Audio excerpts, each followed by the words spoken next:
Okay, let's start. Hello, everyone. We are here at Jaanika Peerna's exhibition, Glide Through the Thaw. And it will be closed soon, this Sunday, so Saturday already. Okay, sorry, my mistake. This exhibition was inspired by Jaanika's trip to the Alps and her personal encounter with glaciers.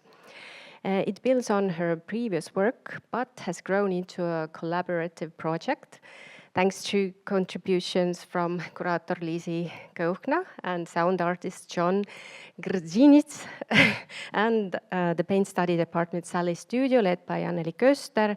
And of course there's more, but I'm gonna not name everyone. It has become an inspiring exploration of the change in our environment and the simplicity of everyday life. You can experience the unique blend of perspectives in the ARS Project Space that boasts Tallinn's highest gallery ceiling at 6 meters. This exhibition also holds deeper personal meanings, but we will get into those a bit later. And a quick note, I know everybody already knows that after this talk, we will have the performance here, the other room. So I'll quickly introduce the artists. Jaanika, you were born in Estonia, but half of your lifetime you have been living in mostly in New York. You have been dedicated yourself to the study of glaciers, working through a vast amount of materials about the lifespan and condition of glaciers. You also transformed these topics into drawings, installations, videos, performance art, and you often involve the audience, inviting them to reflect upon ongoing global warming. And your works and your performances are known around the world, besides Estonia, New York, UK, South Korea, and many other places. And recently in Venice Biennale, where you personally could not, unfortunately, make it to perform because of the sudden health trouble. But your work is numerous private collections included, US and Europe. So I will end here. I can go on. John Grzinich, when it comes to living preferences, you have done the opposite, yeah? You were born in US and came here in Estonia, and you have been living here for a while now. John is an audiovisual artist whose work integrates sound, moving visuals, and site-specific installations to explore the perception of sound and space, searching for reasonable resonances between people and places. Your recent work questions the human-centered perspective through performative and fixed media art, combining transhuman voices, extended listening practices, and participatory engagement. You have just recently opened your solo exhibition in Tartu Art House, where you have recorded the sounds of intra-ice tension on Lake Peipsi and filmed people's lifestyle and adaptation around the frozen Gulf of Finland. And also recently collected creative materials even in Arctic. Yes? Okay. And you met Jaanika during her solo exhibition in South Korea when you were also involved as a sound artist, and you brought something here as well. But later you can tell more about it. And Liisi, now you you are very lively and proactive curator. You have curated the contemporary art exhibition in various galleries in Estonia and abroad. You have been living and working in Iceland. So it was only logical that you were the one curating the exhibition Look Into My Eyes, which was part of Tartu 2024 program. And Jaanika was one of the artists there. Something happened here. Okay, it's back. So your cooperation started from there. And when what I meant, is it working? Sorry. Yes, I will try this one. And what I meant when I said proactive was that Liisi does not just write good texts. She's an inspiration to artists, helps to set up installation if needed, and even helps with little but important things like organizing very noisy fridge and free drinks. So, yeah. And my name is Kelli Turman. For over 5 years, I have been organizing serious events where there is a strong connection between art and natural science. And in one event 3 years ago called Bytopia Art Day in Viinistu, I met Jaanika. She was one artist there. And being involved in these kind of projects has helped me a lot in my everyday life. Every time I stop and focus on giving topic, I understand a little bit the life itself better.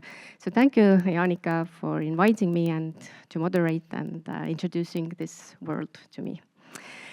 Well, now, enough with the introductions. So let's move on with the questions, the interesting parts. Yeah? I will start with Jaanika. Jaanika, you have come a long way in every sense of the word. You travel extensively, you live far from us, and your creative journey with ice and glacier has been a long and an involving journey. I imagine you, in your process, it's not a linear process, as like writing a project proposal, set deadlines, fill in the blanks, and move forward with the correct order. Could you tell us how your previous work has guided you towards the day exhibition, Glide Through the Thaw? And is there a specific piece here that has gained new meaning for you or revealed new layers of thoughts during this process? I'll give the mic to you now. Aitäh. And we're speaking in English because I think John feels more comfy and some other people, guests from far away. There's guests from Canada and US here, by the way. So I feel especially honored. But, so yes, it feels like a one long lifelong practice. And only in art world or grant world, or we have to chop it up into pieces. At least for me, it's very hard to chop it up into even exhibition or titles or JPEGs. So I feel like everything I've done, from skating on the ice of the Finland Gulf here as a kid until today, where I'm handling the fridge here, has really been the journey to the practice that has brought us here. So. But there is a shift, you know, even though all the ice obsession and glaciers, which are still kind of distant to me, I've never really reached one in a physical way.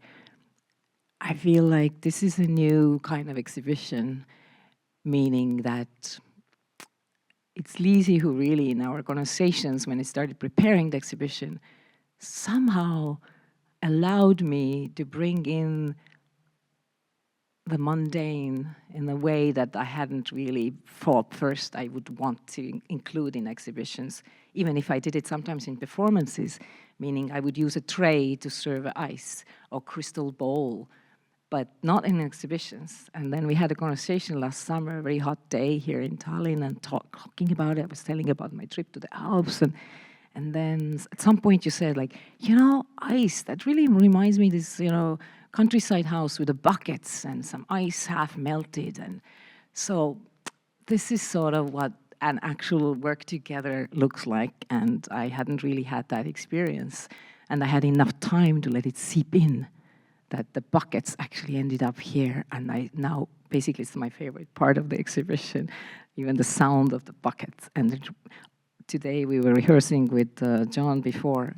And what happened was, like I said, I really like the sound of the bucket because it reminds me of my grandmother who would milk the cow and then put the bucket down and then let the handle fall. And just the sound of it was, it brought me back to that. So that's sort of a bit of the journey.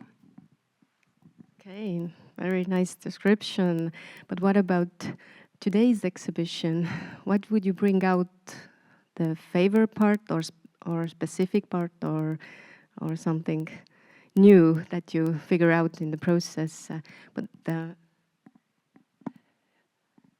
Meaning the bucket? Yeah, I mean, obviously the Purikate mets, the icicle forest, couldn't be born, even if I at the moment have a pretty nice studio in Lisbon. In New York, you couldn't have a 4-meter high ceiling studio, but in Lisbon, I bought one and I own one. So I could build stuff there, but still to be able to have this space here, ARS, such a generous, incredible, with natural light flooding in, and to build something that allows also the space and air in between. There was a version of it in South Korea, in Seoul, meaning at the Seoul exhibition in October. But this one here is the best yet. I think there's something about allowing space. You don't have to stuff things in. And these little elements that I build the installations from or with are actually like a Lego blocks. They get reassembled often into new installations. And some pieces are now up in Venice in exhibitions. Some are still coming back from Korea. And these pieces were mostly made in Lisbon studio. And I think it's just the first time that I really made it a kind of a time clock, in a way, ice clock piece, to bring those buckets and the shopping bags and actual frids there. And so I hope you get to today, during performance, also to spend time with it in a way that I have fun with it here alone in the gallery or in my studio. Okay, thank you. And Liisi, you may follow up here. As I talked to Jaanika earlier, she said you gave her like a license to exit her creative world. I don't know if I'm saying it correctly, or the meaning behind it stays the same if I translate it into English, but bringing everyday elements like the bucket, as already said, and fridge and the shopping bags. You were also like a good partner, not just a curator in this process. In your own words, how could you describe the process and creating the exhibition together with Jaanika and John? And what are your layers of thoughts about this ice cycle forests? Yes. What may I add? Well, yes, I like how you described our first starting point with the buckets. Why I like this icicle forest space in general, I think it's very complementary because it kind of brings together the mundane, but also respects the amount of work, the scientific work and research that Jaanika has done for nearly a decade, but also brings together philosophical parts and also a spiritual part, which the melting ice itself is basically water in its different elements that is very much affected by its surroundings. And I like that the journey itself, where this whole exhibition topic kind of sprung from your journey to the glacier, that it's a tale about a person going through the thaw to meet an entity that you've been waiting for, but also how this transforms you somehow, or that you are on a journey of transformation, just like ice and this forest of icicles that also is sort of like forms, water-like forms. So we wanted to bring in the mundane, but also obviously it's talking about a little bit criticizes the overconsumptions of the natural resources, but we didn't want to focus here about like the negative side, rather to bring out positive sides of how to hold something or how to empathize towards something instead. And it creates its own soundscape which was also one of the ideas, that the dripping sound versus then this very scary refrigerator next to it is almost like an avalanche. It comes out of nowhere, and like if you walk past it, people might be like frightened for a second. But then after this very loud sound and this buzzing, silence comes. And then all you hear is this quiet, beautiful drops in the bucket. And that kind of almost brings you into your body again, or into different kind of awareness. And then I think John's soundscape in the next room kind of also complements it in a very nice way. So, yes, and about the refrigerator, it also kind of maybe reflects back human nature and our how do you say, our habits. So human habits, because there is a list on the refrigerator, so each person who comes to the exhibition and opens it has to refill the bags with a new ice cube. And kind of has to write down their name also, who is responsible for the melting of the next mini glacier. So, yeah, so the whole icicle forest area itself is very much interconnected.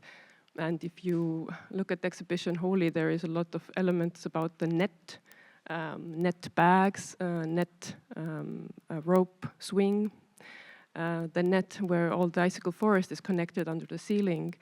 So all the interconnectedness of our actions and our thoughts is to the biosphere in general, kind of also refers to that.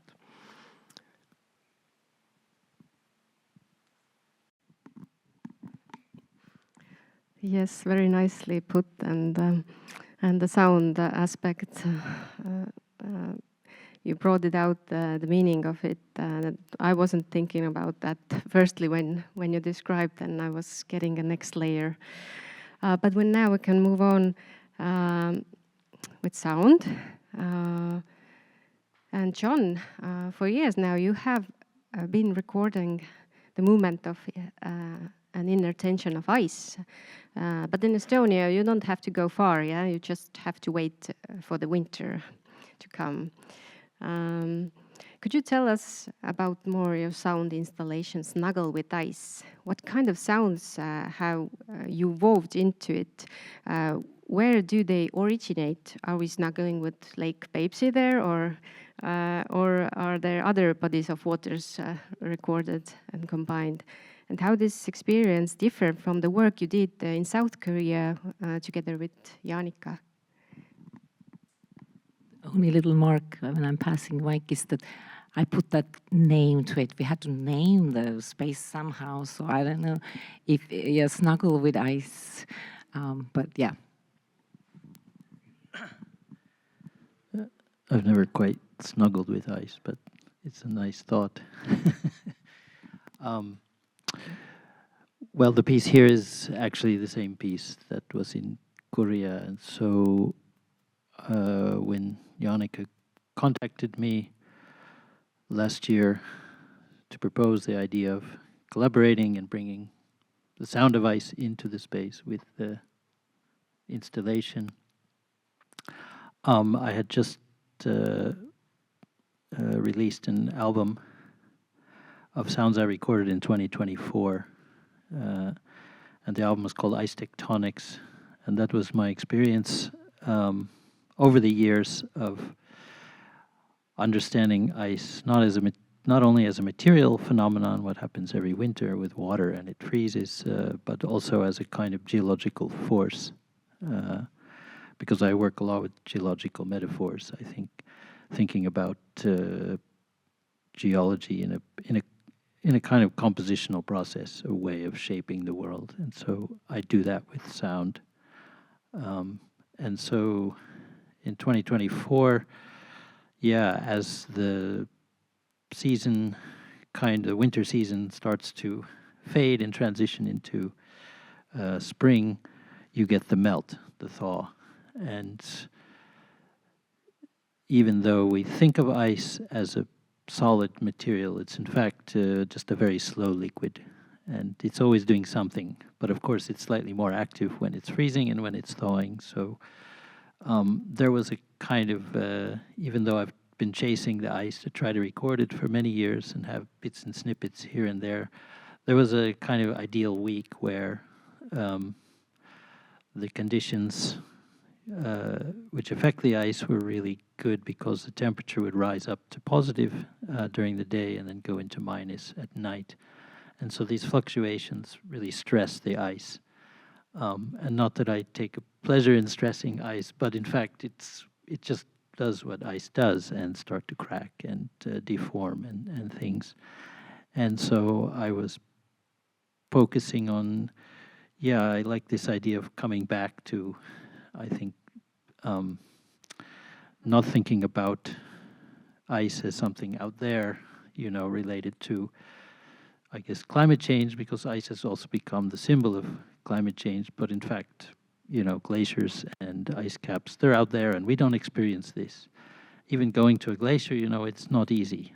I say, please be careful, because it's actually quite dangerous, and it's difficult.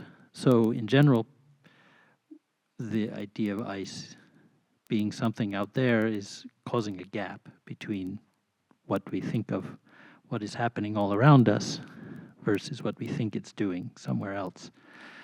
So for me, it's being able to focus on this local area where I live in South Estonia was really special. So there were a couple of lakes nearby where I was leaving the microphones out overnight, in a forest lake near my house, and then going out to the Peipsi, which is about 20 minutes away from where I live, and just being on the ice and being with the ice fishermen and, going out there and following the cracks. And if you're lucky, you'll really feel it. You'll feel that living quality as it kind of cracks and breaks and breathes and moves around. So most of the recordings used in the piece are from more than 2 years ago. And I guess I can't remember when we were discussing it, but it ended up being that we could make it a 4-channel piece. So I had to think about it also, not only in time, but in space, and kind of contributing to the atmosphere. So I didn't want it to be too overly present as well. I like the idea of these kind of echoes that, more on the symbolic level, that what ice does somewhere else also does affect us. But so I think that's kind of the general idea behind the piece.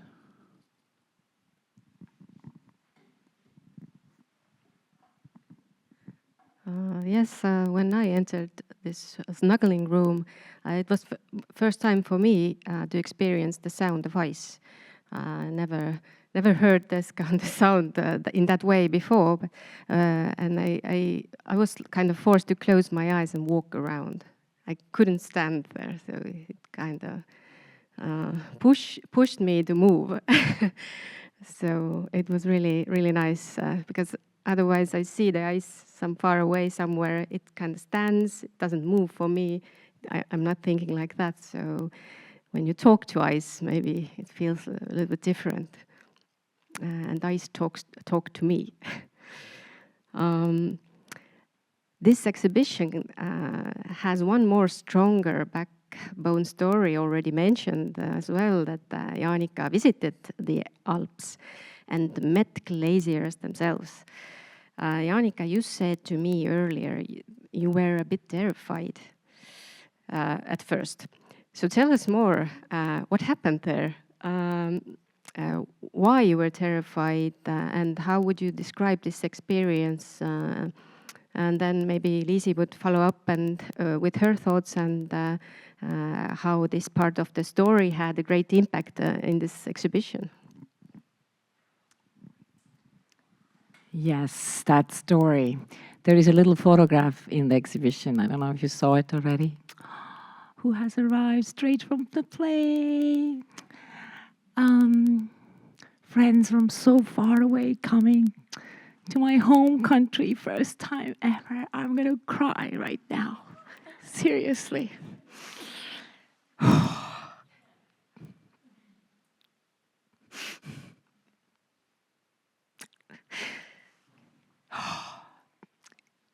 So meeting that glacier that I never really had, and I felt it was maybe time to meet the glacier, because how long could I talking about it? How long do I study it? How long do I read about it? How long do I listen to people's sounds? I always believe in direct experience, and here I am. I never reached. There isn't just time if you're an Estonian cultural representative working 24/7 and trying to just keep the art practice going. So anyway, sorry to be so emotional, but it kind of is. Glaciers are emotional to me. Ice is emotional to me. It's a deeply, deeply touching material. And so 1 year ago, I had residency invite, and I was very careful about saying yes to everything because I had left my job, and I felt like, wow, now I can do all these things I had to say no to before. So I had a residency invite to be in the North Italy, in the Alps, and it was a short one. I said, should I do like just a short? I had just gotten my new studio. Why? But there was a residency. The curator who invited me, he said, there are glaciers nearby. There are glaciers nearby. I'll take you to a glacier. I was like, oh, okay, that sounds like exciting possibility. So there was last May 2025, and the day arrived, we had booked that we're going to go to the journey, and he didn't tell me, but on the car, like few hours drive, couple of hours maybe uphill, he said, you know, I'm a little nervous. I promised you this, but the ski season is over. There are no lifts. The roads are closed, quite low down, so we just see how far up we can go and hike from there and see what happens. So what happened was that it was also a really rainy day and foggy, and so once we parked and started hiking, it was already probably afternoon, who knows, 3, 4 p.m. And so we just started basically hiking up the path of glacier where it had already melted. So it's the all the boulders that are shifted and grimed and polished by the ice before. So I'm just going. He said, Hannes Egger is his name. He said, like, no, you should go. Like, we should hike on the path. I said, no, I want to go where the glacier had moved the other way. And of course, it's much harder to climb on these rocks, and they're slippery. And so after maybe 2-3 hours of hiking, like, it looked the same. It was so foggy, you couldn't see behind, you couldn't see forward. So basically, the closest I got to a glacier, can I say I touched it? Not really. Is the photograph on the wall of the gallery there. It's kind of just looks like, you know, like a March day in Tallinn after some thaw. And although it's steep uphill, that's the main difference. But basically the atmosphere is kind of foggy, rainy, started to get dark. We had to get down. And I was out of breath. It was high up in the mountains. So this is the effort. This is the desire. But there was also this, the feeling of fear was more about meeting your muse and thinking like, what happens if you meet your muse? Like, is it going to lose all that magic, all that imaginary power that I had given it? So that's really it. But here is the exhibition, kind of stand for that attempt. Yes, I would say that the frame, the works that you might see on the wall on the left side, kind of represented this journey to me, as Jaanika was describing this to me first, and I saw those works. To me, it almost seems like the whole wall is basically this fog that she was walking in. But when you walk in a fog or in a type of stormy weather, then and you walk up a hill and maybe wind blows to your face or some snow, it's very difficult to see. Then you might open your eyes, only like little glimpses that you can take a look at, almost like screenshots that you can then record for yourself. And for me, they look kind of like fragments of that walk. Even the material of the artworks, as is this kind of plasticky paper, also reminding of ice maybe a little bit. And then how the tints have been kind of applied to the artworks. They kind of look like the wind or something splashing. That kind of journey, spiritual journey, despite all difficulties, that you still kind of went through it to meet that entity. Yeah, I thought it was very beautiful, and that's how I translated for myself. I don't know, what did you think about it, Jaanika, about this? It's definitely the best visualization I can do of that attempt. Like, I had so much fun creating the framed works in my studio, because I kind of recreated a mountain first from paper, and then I started kind of approaching it from different sides with different dusting materials and light. Then I brought them out to the studio. I let them be in the rain and brought them back in, then turned around. So one of the works actually has physically two layers, the darkest one. And so it was kind of scary that the works are almost better than the experience, which is always not a good thing, but maybe it is a good thing. Artwork is bigger than us in the end. It teaches us something. It is a form of knowledge that no other form exists. There's nothing like it. Making art and learning from it and being with it. So yes, the wall was called the hunch. So later on, I figured out my own thoughts about it. So you see the glaciers, you don't. It's like looking the clouds in some point they're in one shape, then you look again and after a second, then they are totally different. So it's kind of the same feeling you had in the mountains there when you looked for the glaciers. Yeah. I'm looking at the time. Maybe we have one more bigger question, and then if public wants to ask something as well.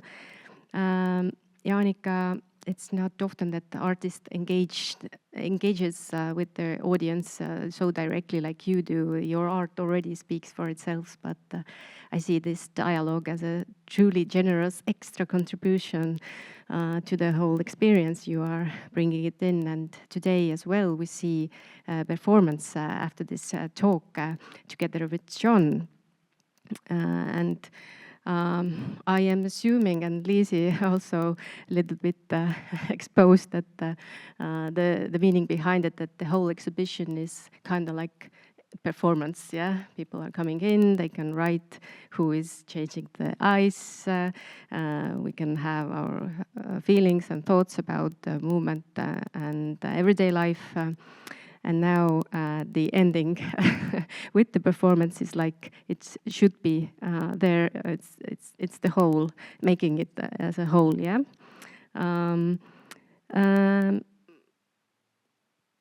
In your today's performance, I know, Jaanika, you will be wearing something different, and John, you are performing live. And correct me if I'm wrong. Is this something you haven't done before? Is it the first time? You may share your thoughts on that, and maybe Jaanika and John give us a hunch what we will be witnessing soon in the other room.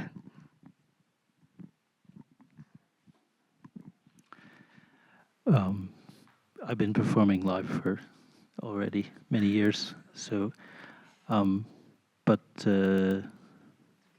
not actually so often do I get the chance to collaborate with someone in this kind of performative way. So, and to try to be a bit playful and improvise, and work through, I think, some of the ideas we've discussed, and as we've gotten to know each other as well and each other's work over the past year or so.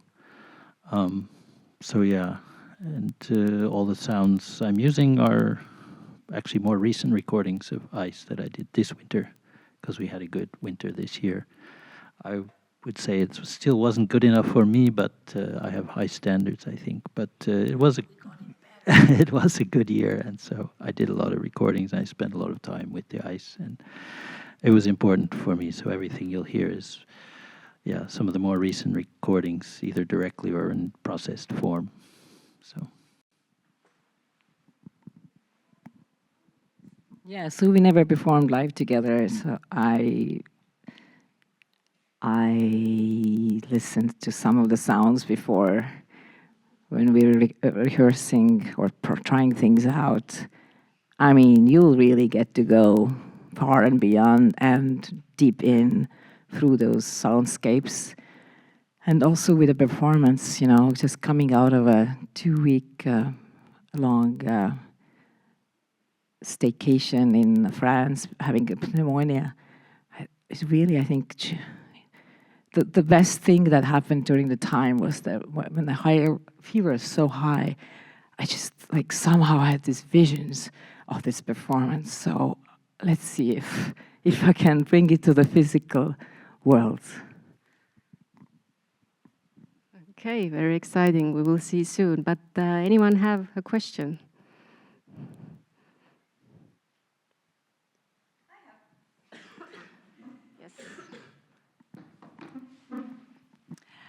But still, ice is very cold material as well.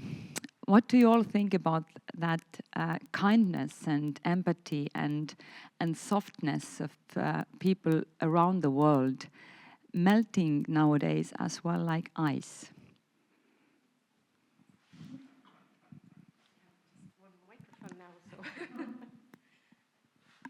I mean, I've made friends with it a long time ago. I feel like there is so much tenderness and softness there, The wall installation that I have just up now in Venice at Kria art space is called Cold Love. And often people are like, oh yeah, cold, cold, yeah, these Nordics, they're so cold. And it's like, this is cold love, because if you love too warm, you melt the ice much faster. But you can still love, and you can hold these things that we have to hold today's world in your heart, even if they're cold and distant, that's the only way forward. If we can empathize with things that first might be strange, cold, unlikable, different, I think I've learned so much from ice, just sculpting it, watching it, admiring it, learning about it. Also during all these 10 years of performances, the different people's reactions, like one of them in Venice, this older gentleman, I could tell he was watching with me, being worried about me performing with ice on the water between San Marco and Giardini. And then after I finished, he comes with this really long woolen coat and just brings it to me, puts it on my shoulders like, hey, God, Alfredo. So I was like, there is softness and warmth there, and you can connect through ice. Not just over drinks, but also kind of. Liisi, you also told me earlier that the strongest points are the softest ones. Would you like to explain here more? Maybe I would refer to the darker room, which is kind of a space for in introspection, but also a space that's meant to kind of to go inside. What would it feel like to go inside a glacier and to kind of get to know its layers? And if you relate to it as an entity or a muse or kind of personification of it, then you can learn something from it. But it's better maybe to get to know the layers, slower in time. So if you melt it very fast, it might be a lot to take in. because there is a lot of historical wisdom, but also the history of Earth and humans in it. So maybe it's best to let it melt slowly.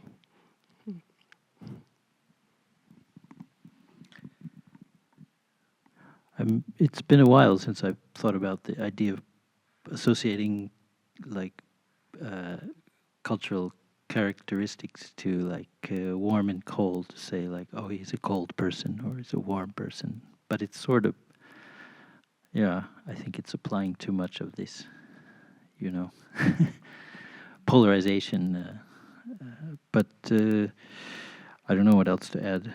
I think it is, yeah, it is important to stress that we've really overheated things, yeah, and that we've, you know, the story of humans and fire, right? It's the thing, but actually it's, you know, we've also survived multiple ice ages. It's not, you know, I think that's where our real resilience is, not in the fact that we can just burn stuff, I mean, you know, but that we can endure cold climates. And if you spend any time also with, you know, Inuit people or people in the north, you understand that there's a different kind of warmth that it's difficult to translate if you're not there and with them in that environment. So I think it's important to, yeah, go beyond these kind of surface associations and think about,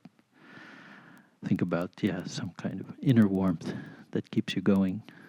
Yeah, because we generate a lot of energy as human beings. I think someone once said, if you put the human to the scale of the sun, you'd actually burn hotter. So we're really, really warm beings.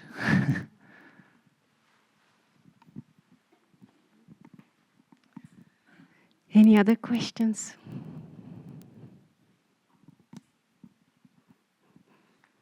So.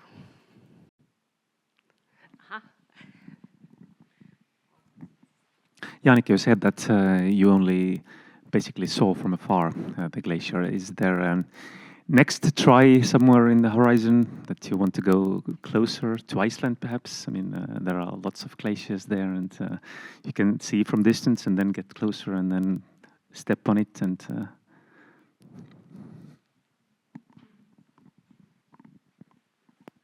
first I was doing this, yeah, you saw it, and then as you were talking, you said, step on it, see it closer. Yes, I want that. I want to lie on it. I want to hug it.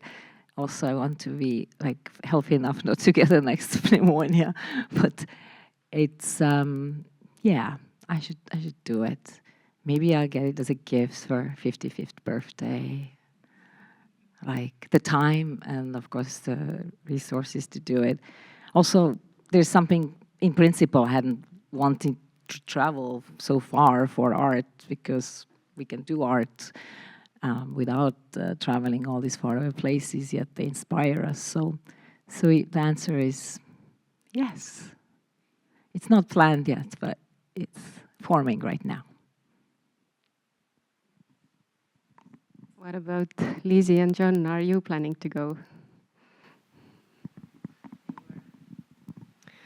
Well, for me, yeah, I was living for a year in Iceland, and it kind of became a second home a little bit for me. And I am sure that I will be visiting my community there, and we shall do more trips to glaciers. So yes, but when, I don't know yet. I mean, I've only kind of encountered the glaciers close up in Iceland as well, but and I'm going in 2 weeks, but I'm not going to record glaciers or ice, but to record geothermal activity. Yeah, but certainly any opportunity I get to visit glaciers or to be on ice more, I'm open. Yes, it gave me an idea to visit Iceland now, and I'm thinking about already. So any more questions, or we wrap it up? Let's say, probably let's close this talk. So thank you everyone for listening, and now we will move to the other room. How many time do you need to prepare? Let's take 10-15 minutes. 10-15 minutes. And then we'll start without announcing, so be there.